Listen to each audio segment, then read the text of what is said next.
Now this is STENDHAL's The Red and the Black. The Red and the Black, Book 2. First of all, we're gonna have to be talking about his, arrival to Paris. Oh, I just realized it's upside down.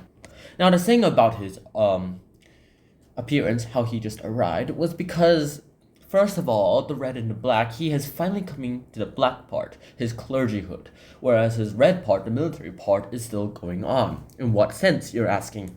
He's still being Machiavellian. He's still trying to go ahead and destroy things just for his own personal gain. He tries to go up into the social status ladder just for his own little gain. That's where the Red and the Black comes out. First of all, so Stendhal made sure that our protagonist, Julian, would eventually come ahead and, come to the dark side a little bit. He is already in the dark side. He has to go to the dark side to be able to move up in the social ladder, but unfortunately that isn't how life works, sadly. Julian himself meets this new aristocratic woman named Mathilde, and Mathilde is really enthusiastic on things, like a lot of things too.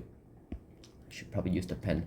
Mathilde herself thinks that she thinks of herself as highly. She thinks highly of herself, and she has a bunch of suitors who wants to pursue her. But in the end, after spending time with Julian and then realizing what kind of person he is, she just falls for him and then gives her love towards him, which Julian finds as triumphant as well.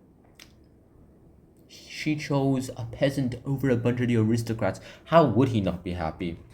In the end, he would go ahead and break her heart a little bit, but she would always come back. He met Madame de Renal again, and she went on to her knees. Or was that Mathilde? I think it was Madame de Renal. And Madame de Renal went ahead, read it, had a bunch of jealousy, had a bunch of love of it, but she still loved Julian, so she didn't care if he saw of her as some sort of a distraction or something like that.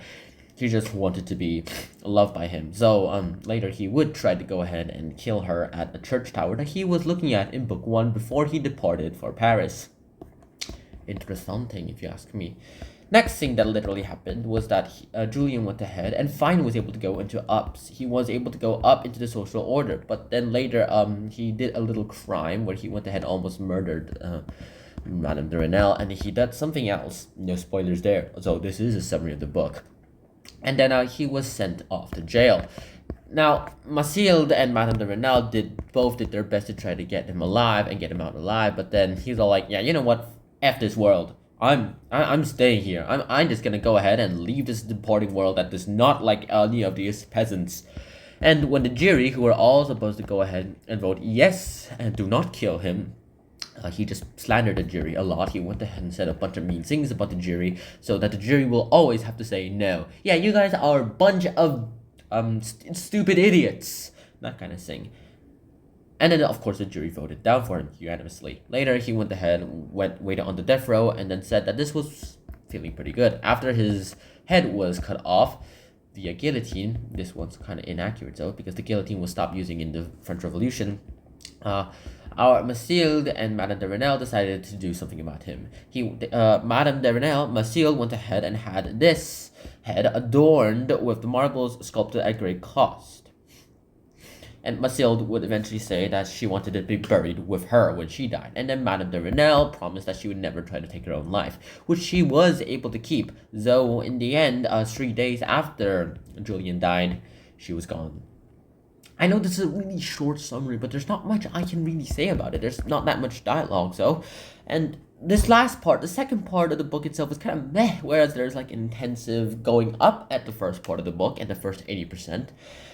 It just went downhill from the last 20%. I'm gonna have to say that this book is awesome in the sense of it gets awesome sauce, 10 China points, no, 100 China points, in the sense of like, yeah, this is a really good, from rags to riches story, but which ends in tragedy. Kind of realistic as well too, but unfortunately that's not what people hear. They'd rather hear me just say the summary to leave instead of hearing me rant for 10 minutes.